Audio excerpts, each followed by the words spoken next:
पटना सहरिया लागल मेला है। पटना सहरिया लागल मेला। अपने बालम के खिलौना के खरीदब गेना।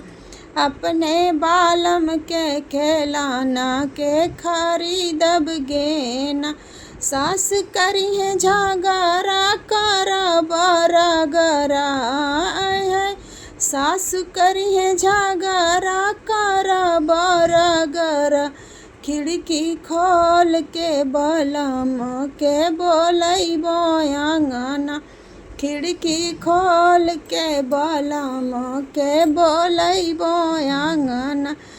पटना सहरिया लागल मेला है।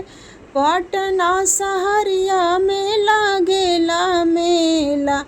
अपने बालम के खिलौना के खरीदब गेना।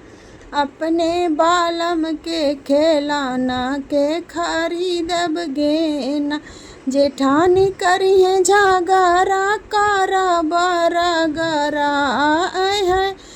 जेठानी करिए झगड़ा करब रगड़ा। खिड़की खोल के बलम के बोलैबो अंगना। खिड़की खोल के बलम के बोलैबो अंगना।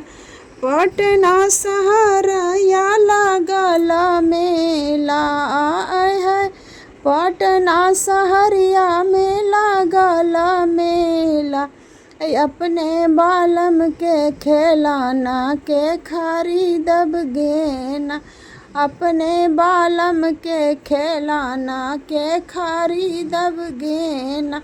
ननद करिए झगड़ा करब रगड़ा है। ननद करिए झगड़ा करब रगड़ा। खिड़की खोल के बलम के बोलैबो अंगना। खिड़की खोल के बलम के बोलैबो अंगना।